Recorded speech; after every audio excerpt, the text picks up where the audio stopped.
I'm coming soon. Jesus also mentioned pestilence. What is pestilence? Pestilence is, well, anything that is like a strange disease or an affliction that wipes out your crops. Pestilence. It's where we get the word pest from. They're related words. Let's think about the last few years, like say the last 20 years or so, in the area of pestilence and disease. Have we had anything new crop up? Well, what about Streptococcus A? Remember, well, everybody has Streptococcus A in their body. You've all heard of strep throat, right? But in the last 20 or 30 years, strep throat decided to move out of your throat and onto the front of your body, and it became the flesh-eating disease. That's all happened in recent decades. Then spinal meningitis started to make a comeback. And then the Black Plague started to make a comeback in the last 10, 15 years or so in the streets of India. Then we had the Ebola virus. Sometimes we forget about how recent that really was. This strange new disease that killed people in an awful fashion. And incidentally, that disease has touched down accidentally in North America at least once in the last 20 years. They just managed to contain it and keep it relatively quiet. Tuberculosis is coming back in strains that cannot be treated by traditional medicine. Tuberculosis growing stronger. Then we got this brand new disease, SARS. Remember SARS? I was living in the city of Toronto when that broke out, and I remember what it was like.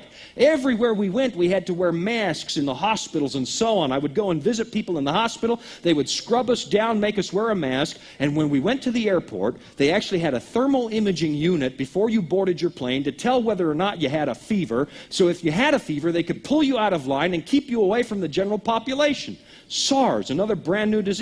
Then the West Nile virus started galloping through our neck of the woods, and I know of at least one person in my circle of friends that has died of the West Nile virus. Then the mad cow disease thing broke out. Started in Europe, but in recent history went to Canada. Now, I'm a Canadian, and we felt we should share it with you, and so now it's come down to America, mad cow disease. You know, I was thinking about this. I've moved to California in the last 2 years, and I was driving along one day thinking about mad cow disease, and I saw this restaurant on the side of the road said, El Pollo Loco, and as I understand it, that's the crazy chicken.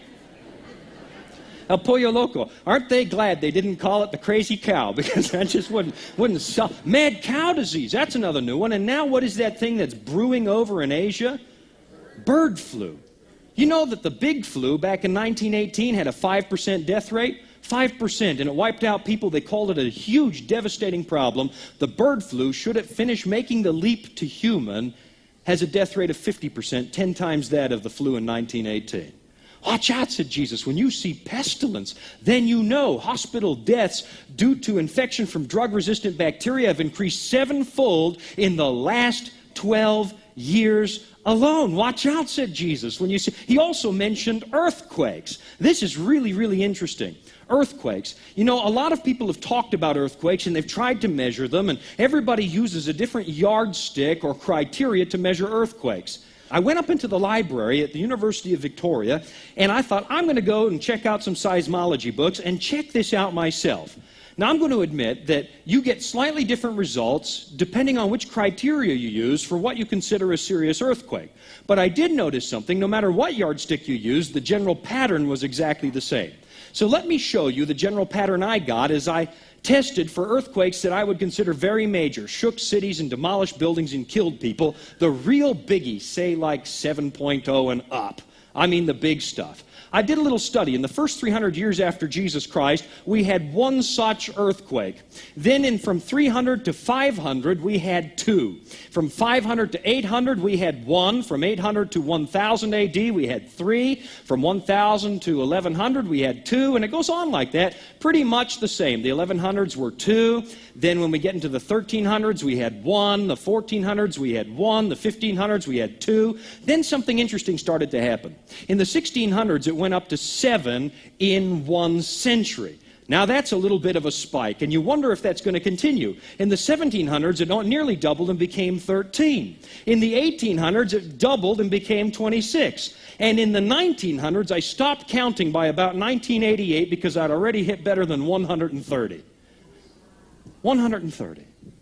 Watch out, said Jesus. I know these things have always taken place, but when you see the contractions getting stronger and bigger and more frequent, then you know that my coming is near. Just like when the fig tree puts out its leaves, you know that summer is just about here. Then you know, when you see all these things, that my coming really is close.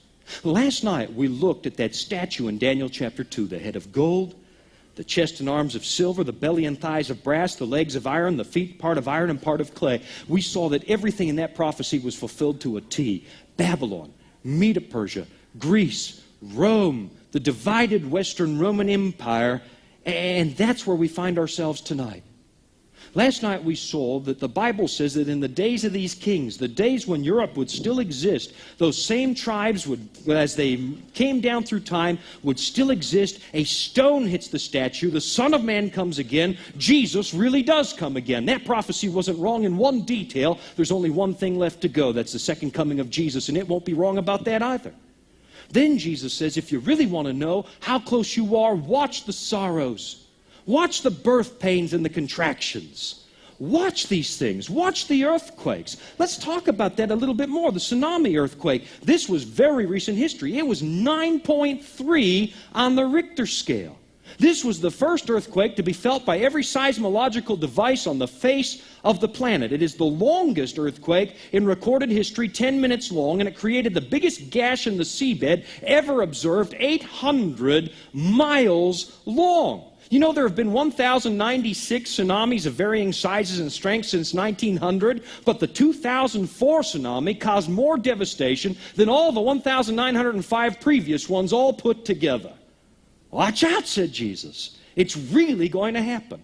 And you'll know when you see the contractions getting bigger, stronger, and more frequent. Let me ask you a question tonight. What time is it? What time is it? Jesus said to watch for these things, and suddenly we see that they're all happening. Let me take you on a little tour of the headlines for the last 4 years, because as human beings, we forget so quickly what's really going on. What time is it? Let's go back to September 11, because an awful lot seemed to change at that date.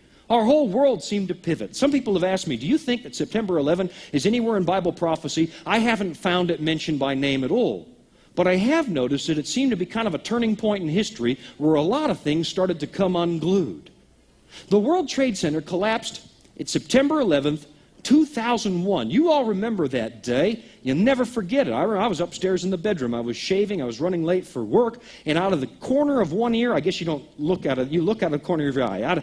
I don't know how you hear out the corner of your ear, but I did it. I was listening out the corner of my ear. And I heard a plane had just hit the World Trade Center. I thought, that's unusual. And I went outside and I looked at the television, and there was this little smoldering hole. And at first I thought, that must have been an accident. How could that happen? And just like you, I watched as that second plane came into the picture and hit the building. I was horrified. My wife was on the other end of the country that day, and I thought, this is it. This changes everything.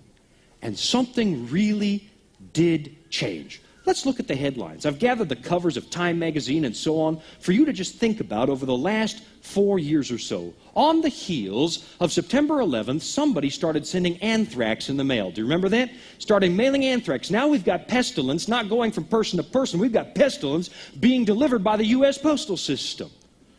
That didn't used to happen. Don't tell me it used to happen. Once in a while you'd have a kook do something, but not as often and not as frequent as this. On the heels of that, we discovered we're going to war in the nation of Afghanistan. That effort is still ongoing to this day to the tune of $1 billion US every single month. Still ongoing. And as we were gasping for breath, considering what had happened at the World Trade Center, considering that some kook was mailing diseases in the mail, and considering that we were at war in Afghanistan, as we were digesting all of that, we got hit with the next headline. There was severe flooding in Europe that put 100,000 people out of their homes all of a sudden.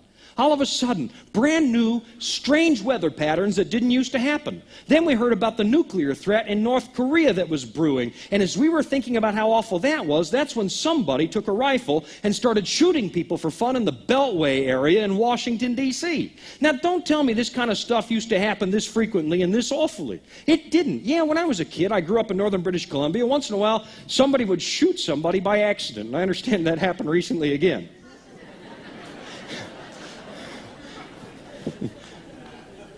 But it wasn't systematic and sick like this. Shooting people for fun. Some guy mowing his lawn, getting shot. Some guy gassing up the car, gets shot. And as we were thinking about how awful that was, that's when we went to war in the nation of Iraq.